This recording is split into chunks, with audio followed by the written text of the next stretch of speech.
The Awakening, the Covenant Assembly. Music had made their choice 3,000 years ago. Humanity would be sealed away, hidden on a remote world at the edge of the mapped galaxy. It was not cruelty that drove this decision, but fear. The species known as humans had been created during desperate times, engineered to serve a purpose that no longer existed. When the Great War ended, the Assembly faced a difficult question. What do you do with a species designed for conflict when peace finally arrives? The answer came from the Council of Preservation. Humans would be given Earth, a beautiful blue planet, rich with resources and isolated from the major trade routes. They would live there undisturbed, allowed to develop naturally without interference. The Assembly would forget them, and in time, humans would forget the Assembly. Seemed like mercy, the unexpected signal. Scout Varric belonged to the saline race, people known for their patience and attention to detail. His species had long, elegant limbs and skin that shimmered like polished stone. For 200 years, Varric had served the Assembly as a boundary monitor, checking the forgotten zones where old decisions were left to fade into history. His ship, the Whisper of Distance, moved silently through the dark spaces between stars. Today's assignment seemed routine. Every millennium, someone had to verify that Earth remained stable. The reports were always the same: primitive civilizations rising and falling, humans living simple lives, unaware of the greater universe beyond their sky. Very expected to record basic observations and move on to his next assignment. But the moment his sensors swept the solar system, alarms began flashing across his control panel. The readings made no sense. Electromagnetic signatures filled the space around Earth. Artificial satellites orbited the planet by the thousands. Structures floated in the darkness, gleaming with the unmistakable signs of advanced technology. Very felt his heart skip a beat. He initiated a deeper scan. The planet's surface glowed with cities that stretched across entire continents. Energy readings suggested power generation methods that rivaled some Assembly worlds. Radio transmissions bounced between Earth and its moon, where another installation appeared to be under construction. This was impossible. The last report filed just 1,000 years ago showed humans barely mastering agricultural societies. Varric quickly composed a priority message to the Assembly High Command. His hands trembled as he encrypted the data. Whatever had happened here would shake the foundations of Assembly policy. As he prepared to send the transmission, a new alert screamed for his attention. First contact. 6 vessels emerged from behind Earth's moon, moving with purpose and speed. They were small compared to his scout ship, but their design showed sophistication: smooth hulls, efficient propulsion systems, and weapon ports that were currently closed but clearly functional. The ships formed a defensive perimeter around him, a transmission cut through his communication systems, the signal strong and clear. The voice that followed spoke in Galactic Standard, the common language used throughout Assembly space, but the accent was strange, the pronunciation shaped by vocal cords that had never been meant for this tongue. Unknown vessel, you have entered protected space without authorization. Power down your weapons and identify yourself immediately. This is Captain Sarah Chin of the Earth Defense Coalition. You have 30 seconds to comply. Varric stared at his display in Shock, they spoke galactic standard. They had weapons capable of threatening. Assembly technology, they had a unified. Planetary defense force, every assumption about humanity had just shattered. He activated his communication array with shaking hands. This is Scout Varric of the Covenant. Assembly, I mean no harm.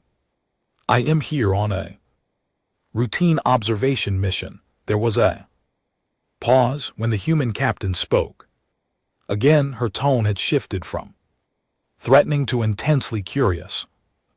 Covenant Assembly, we have been expecting someone like you for a very long time. Prepare to be escorted to Station Unity. We have much to discuss. The human ships moved into formation around his vessel, guiding him toward a massive orbital platform. As they approached, Varric could see the station. Clearly, it was beautiful in its functionality, a ring-shaped structure that rotated slowly to create artificial gravity. Docking ports lined its outer edge, and he could see dozens of ships coming and going, each one a testament to human ingenuity, truth, and consequences. The docking procedures were smooth and professional. When Varric finally stepped out of his ship, he found himself in a clean, well-lit bay that would not have looked out of place on any assembly world. A delegation waited for him, led by a tall human woman with sharp eyes and dark hair. Pulled back in a practical style, she wore a uniform marked with insignia he did not recognize. Welcome to Station Unity, Scout Varric, Captain Chin said, extending her hand in the human gesture of greeting. I apologize for the aggressive welcome, but we've learned to be cautious with unexpected visitors. Very carefully took her hand, mimicking the brief shake he had seen in old cultural files. You speak our language. You have technology that should have taken thousands of years to develop. How is this possible? Captain Chin smiled, but there was something hard in her expression. Come with me. There are people you need to meet and things you need to understand about what happened. Here they walked through corridors filled with humans going about their duties. Everyone moved with purpose and efficiency. The technology surrounding them hummed with quiet power. Varric noticed details that troubled him. The weapons integrated into the station's design, the military discipline evident in every crew member they passed. Hardness and eyes that had seen conflict. They entered a conference room where more humans waited. An older man with silver hair and weathered features stood at the head of a long table. His uniform carried more decorations than Captain Chin, marking him as someone of significant authority.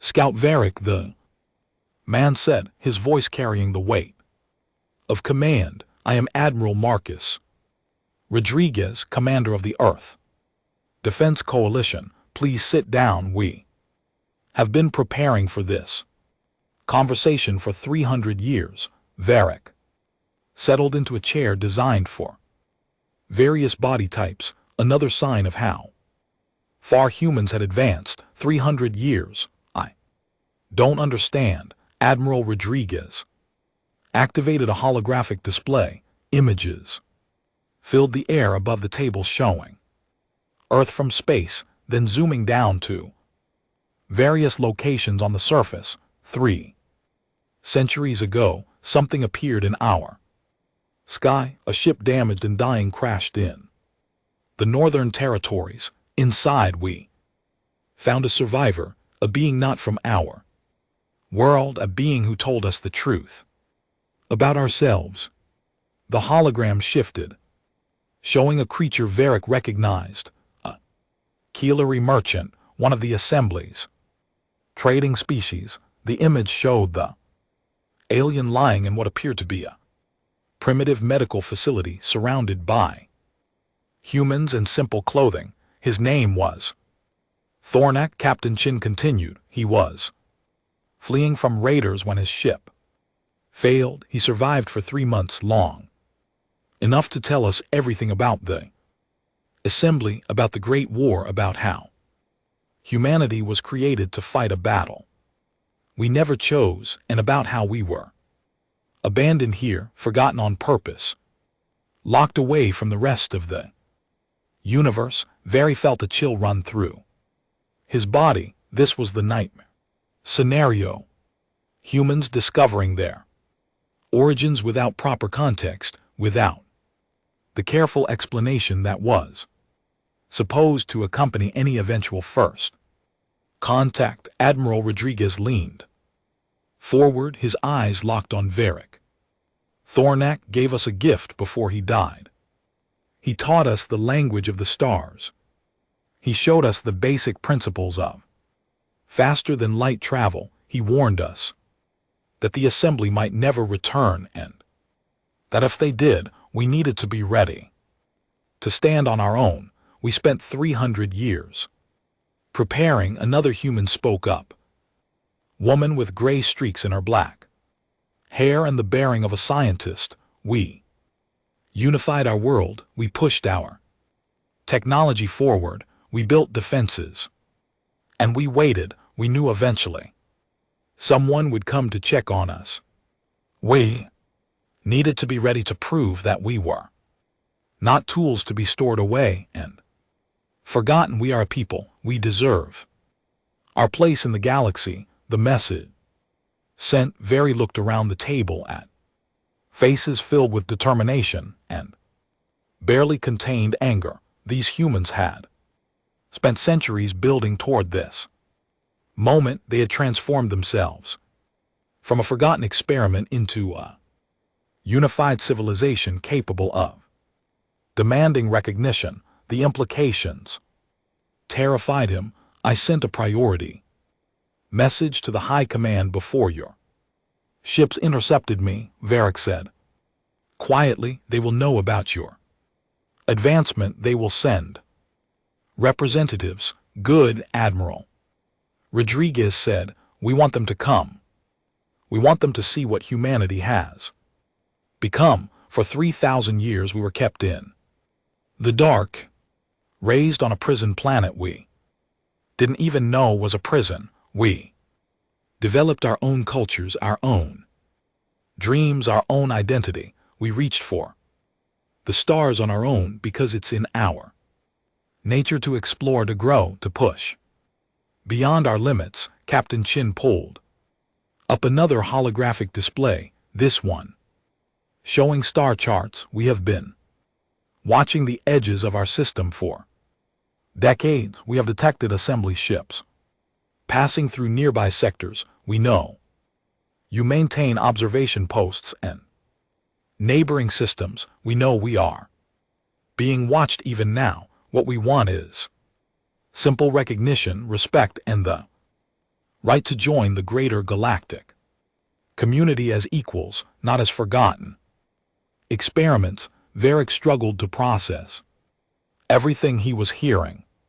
The assembly had protocols for situations like this, but none of them had anticipated humans advancing so rapidly. None of them had considered what would happen if the forgotten species learned the truth about their origins. What you are asking for could destabilize the entire assembly, Varric said carefully. There are species who will fear you, who will remember what humans were created to do. War is still fresh in the memory of many races. Then they need to learn, the scientist said firmly, that we are not what we were created to be. We are what we chose to become. We have had 300 years to decide who we are. We chose unity over division. We chose science over superstition. We chose to reach for the stars instead of staying locked in our cage. That should count for something. Admiral Rodriguez stood and Everyone in the room came to attention. Scout Varric, you will remain here as our guest until the assembly sends there. Representatives, you will be treated with respect and courtesy, but you will also see what we have built. You will learn about our culture, our achievements, and our determination. When your superiors arrive, you will tell them the truth. Humanity is no longer sleeping. We are awake. We are advanced, and we are ready to take our place among the stars. Very nodded, slowly understanding that he had become part of something much larger than a routine observation mission. The message had already been sent. The assembly would respond, and when they arrived, they would find a humanity that refused to be forgotten anymore. The age of isolation was ending. The question now was whether it would end in recognition or conflict. The reckoning, the assembly's response arrived faster than anyone expected. Just 14 days after Varric sent his priority message, 3 massive vessels emerged from faster than light travel at the edge of Earth's solar system. These were not scout ships or exploratory vessels. These were diplomatic cruisers, each one carrying representatives from the major species of the Covenant Assembly. The message was clear. Humanity had their attention. Admiral Rodriguez stood in the command center of Station Unity, watching the approaching ships on the main display. Around him, his staff worked with calm efficiency, a testament to the training and discipline Earth had cultivated over 3 centuries. Captain Chin stood at his side, her expression unreadable as she studied the incoming vessels. They brought the full council, she observed quietly. That's either very good or very bad. It means they're taking us seriously, Rodriguez replied. That's what we wanted. Now we need to show them who we are. The assembly arrives. Scout Varric had spent the past 2 weeks touring Earth's orbital facilities and even visiting the planet's surface. What he had witnessed troubled and amazed him in equal measure. The humans had built a society that balanced technological advancement with cultural preservation. They had unified dozens of languages, hundreds of cultures, and thousands of traditions into a single planetary identity while still celebrating their diversity.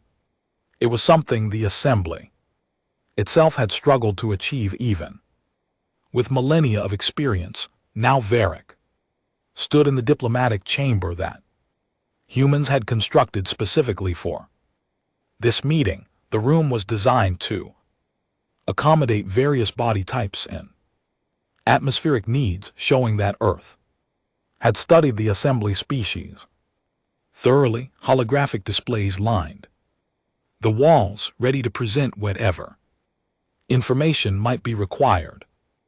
Everything about the space communicated competence and preparation. The assembly delegation materialized in the transport bay. Very recognized the leaders immediately. High Chancellor Mevros of the Saline, his own species, led the group. Beside him walked Ambassador Kylera of the Vry Collective, her crystalline form refracting light in mesmerizing patterns. Behind them came representatives from 7 other major species, each one carefully chosen for their influence and wisdom. Admiral Rodriguez greeted them personally, accompanied by a full diplomatic corps that Earth had trained for this exact moment. The introductions were formal and precise, following protocols that humans had learned from Thornax teachings and expanded through their own cultural understanding of diplomacy.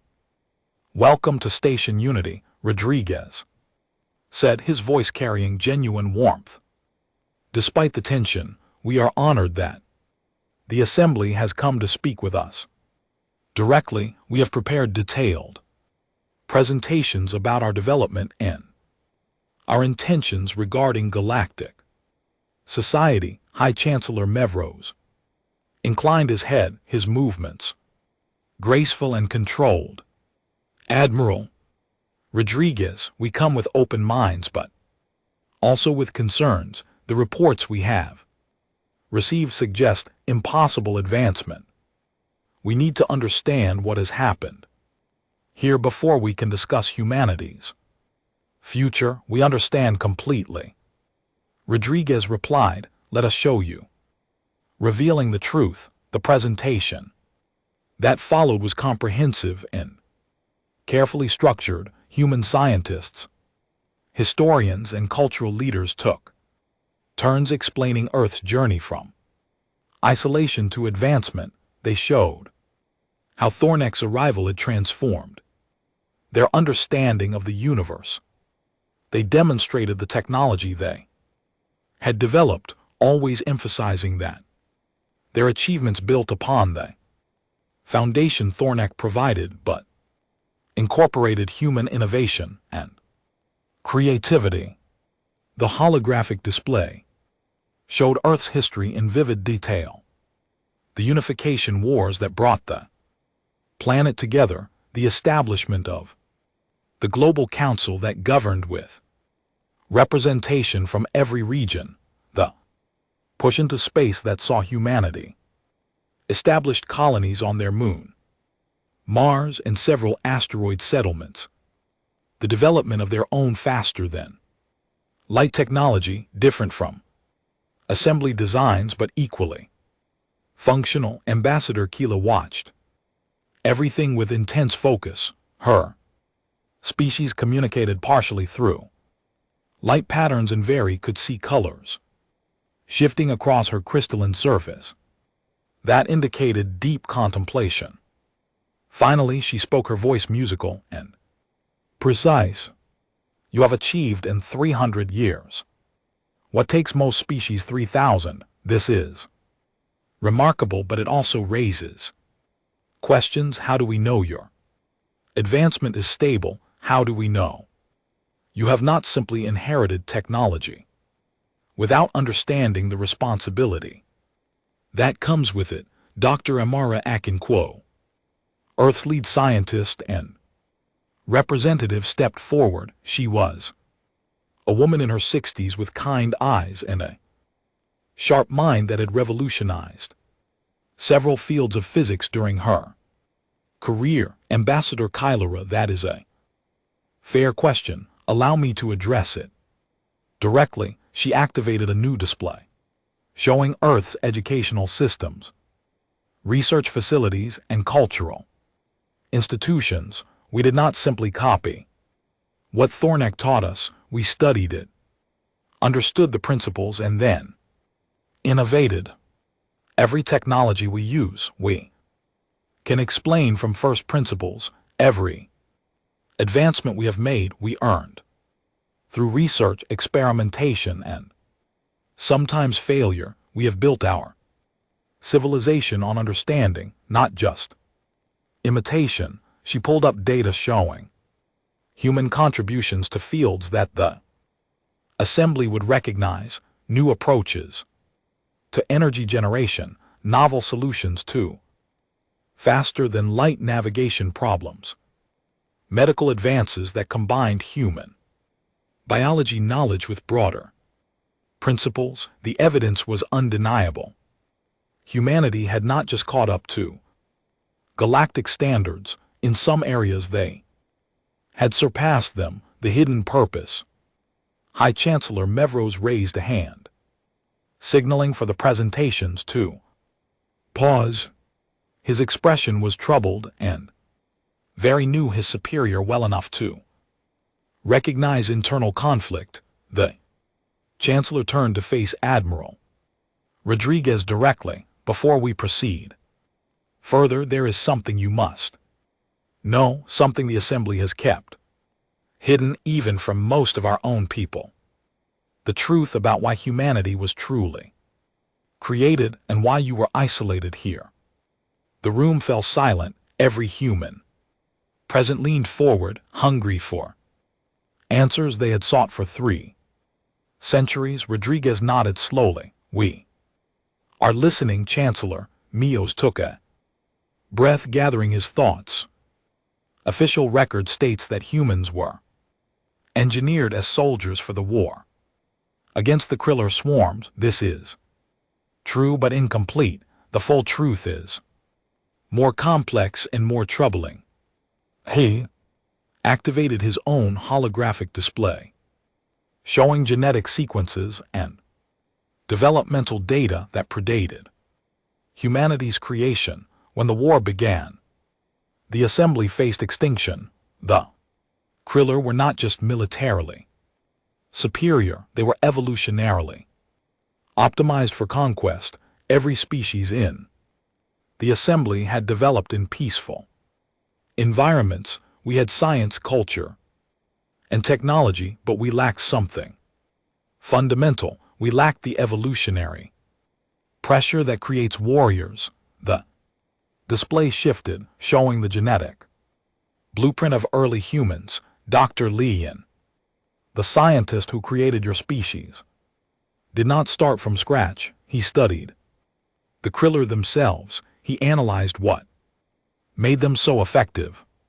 Then he took genetic material from various assembly species and combined it with traits observed in the Kriller: aggression, adaptability, pack bonding, tool use, strategic thinking. He created humanity to be what the assembly could never become naturally, warriors who could match the Kriller on their own terms.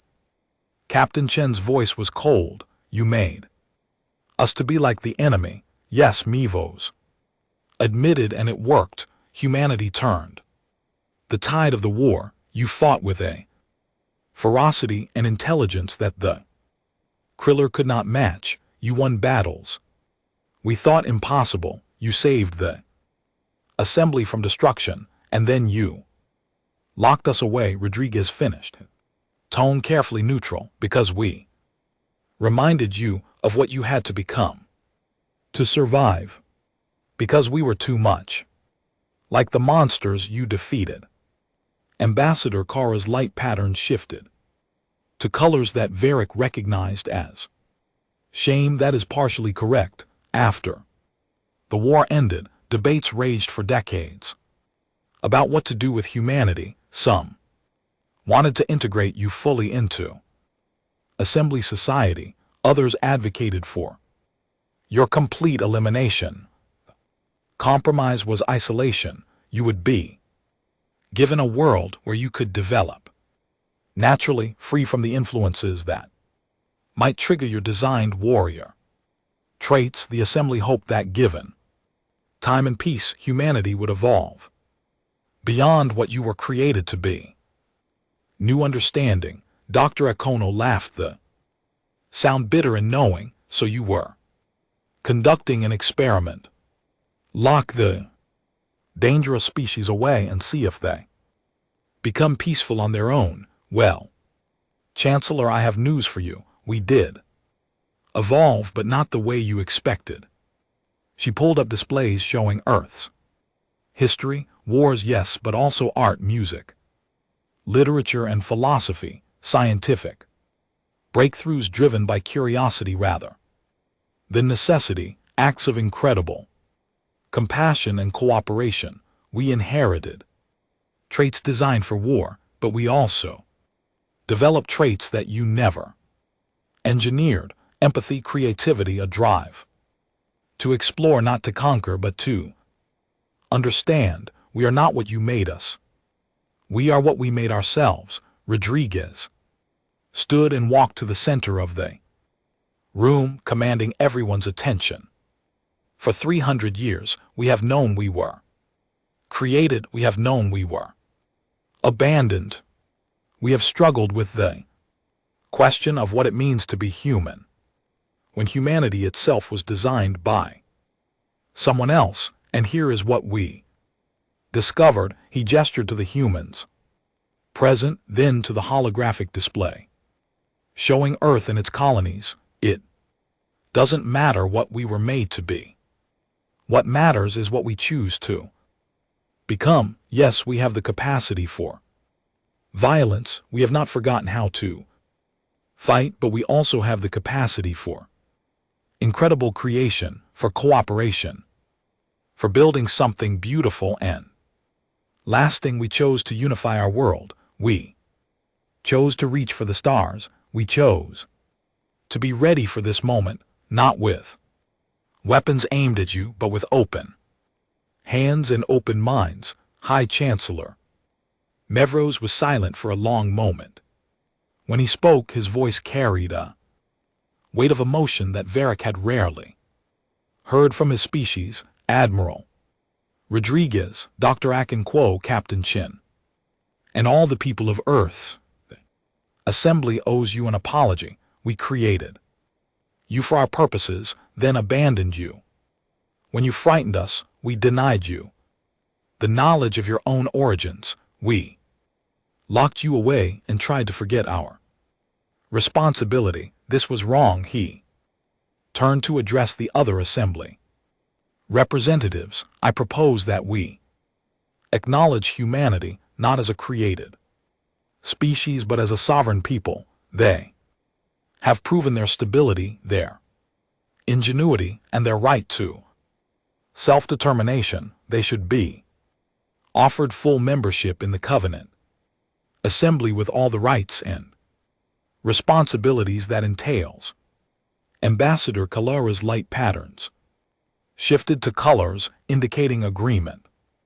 One by one, the other representatives voiced their support. The decision was not unanimous, and Varric could see the reservations in some faces, but the momentum was clear. Humanity would not be forgotten anymore. Taking their place, Captain Chin stepped forward, her military bearing evident in every movement. We appreciate the offer, Chancellor, but we need to be clear about the terms. We will join the Assembly as equals, not as grateful subjects. We will share our knowledge and innovations freely, but we expect the same in return. We will contribute to galactic security and prosperity, but we will maintain our own military and our own sovereignty.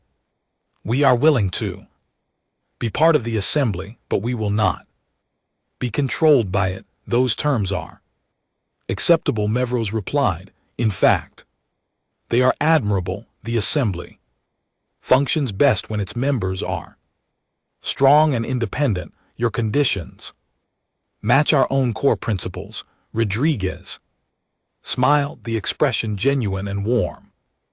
Then let us begin this new chapter properly. Earth officially requests membership in the Covenant Assembly. We bring with us our technology, our culture, our perspective, and our determination to make the galaxy a better place for all sentient beings. The formal proceedings that followed were lengthy but necessary. Treaties were drafted, exchange programs were established, trade agreements were outlined. Through it all, Varric watched the humans negotiate with skill and confidence. They knew what they wanted, and they knew how to get it without alienating their new partners. As the day drew to a close, Scout Varric found himself standing beside Admiral Rodriguez on an observation deck. Looking down at Earth, the planet hung in space like a jewel, blue and white and green, beautiful and full of life. What you have built here is remarkable, Varric said quietly. Not just the technology or the unity, but the spirit. You were given every reason to be angry, to be bitter, to hate the Assembly for what was done to you, yet you choose to move forward with hope instead of revenge. Rodriguez nodded, his eyes on his home world. Anger and bitterness would have destroyed us. Scout Varric, we learned that lesson the hard way during our unification period. What saved us was the realization that we could choose who we wanted to be.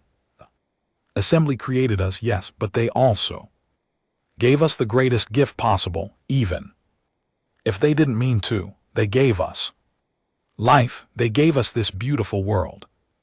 They gave us the capacity to become something more than what we were designed for. How could we waste that gift on hatred? He turned to face Varric. Directly, the future will have challenges. There will be species who fear us. There will be times when our warrior heritage might be necessary again, but we face all of that as we face everything else, together with determination and with the belief that we can be better tomorrow than we are today. Varric felt something shift in his understanding. He had come to Earth expecting to find a problem that needed containment. Instead, he had found a solution he had never imagined. Humanity was not a reminder of the Assembly's darkest hour. They were proof that even from the worst circumstances, something beautiful and strong could emerge. Welcome to the stars, humanity. Varric said, the galaxy is about to become a much more interesting place. Rodriguez laughed, the sound full of joy and anticipation. Scout Vic, we have been waiting 3,000 years for this moment. Trust me, we are ready. And as Earth rotated slowly beneath them, a new chapter began. Humanity had been forgotten on purpose, hidden away and abandoned, but they had not remained forgotten. They had risen, unified, and claimed their place among the stars, not as weapons, not as experiments, but as a people who had chosen their own destiny. The hidden saga was over. The true story of humanity was just beginning.